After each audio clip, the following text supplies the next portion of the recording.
I mean, you're all in this business for all different kinds of reasons, but let's get down to the bottom line.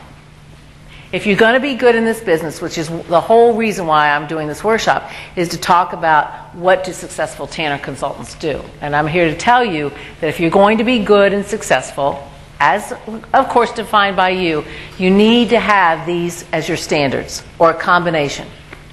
And this is not in your pack. There are going to be a couple times today when I'm going to say this isn't in your pack, so write it down.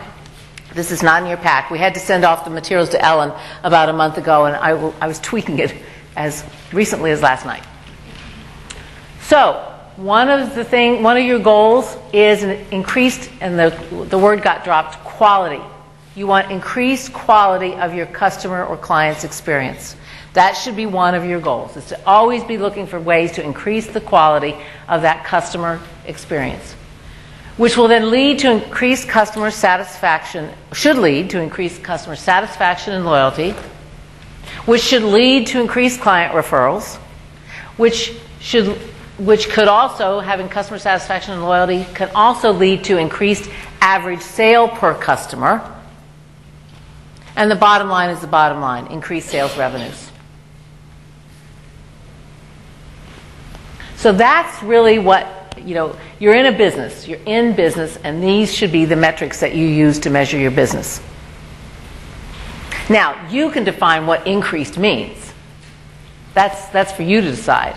But your goal should be increasing your revenues. Like yesterday at lunch when, what did David say? 167 agencies had their best first year, or I might get the number wrong. When everybody stood up with their best year. Yeah, best year, not best first year. Yeah.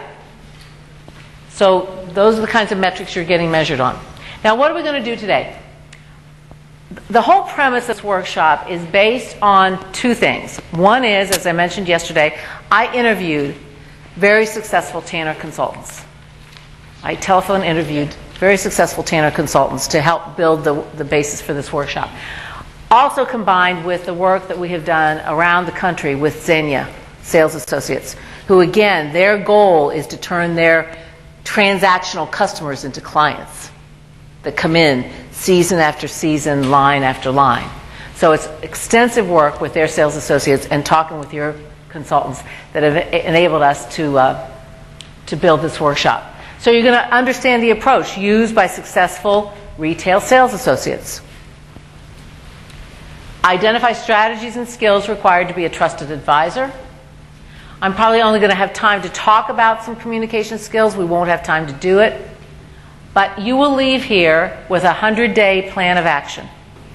So just be prepared that when you walk out of here, you will have a 100-day plan of action that I think they're just talking now about how they want to use that, whether or not you'll be talking about it with your district manager or if it will just be your own guiding post.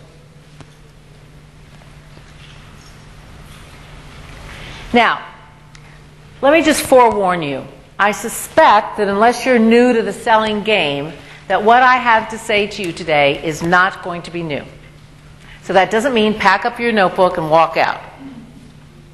But here's what I also know about those of us in sales, me included, is if I start down on the lower left-hand corner, there's some things that I don't know that I'm terrible at.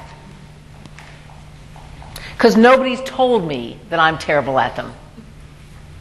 So I don't know. But I guarantee you there's some things in my, in terms of what I do that I'm terrible at, but nobody's had the nerve to tell me that I'm not good at them.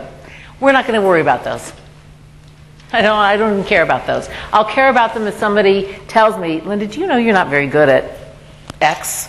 And I'll either care or not care. I'll say, oh, really? Oh, I don't really care that I'm not good at it. Because I can't be good at everything. But if I care about it, if somebody gives me feedback that I'm not good at something, now I'm consciously incompetent. I always was incompetent, but I didn't know it. So I'm consciously incompetent. Lower right-hand corner. There are some things that you're good at that you don't really have a sense that you're good at them. So my example yesterday when I asked you to put all those skills and things in the corner, those are things that you are consciously competent at. But there may be some things that you're good at that they come so natural to you that you don't count them as a competency. They're just you. The danger about having an unconscious competency is that you're not capitalizing on it enough. So what you want to do for the unconscious competencies is move them into the upper right quadrant. So the goal is to move your skills either certainly into consciousness. The more we know about what we're good at and not good at, we can make choices.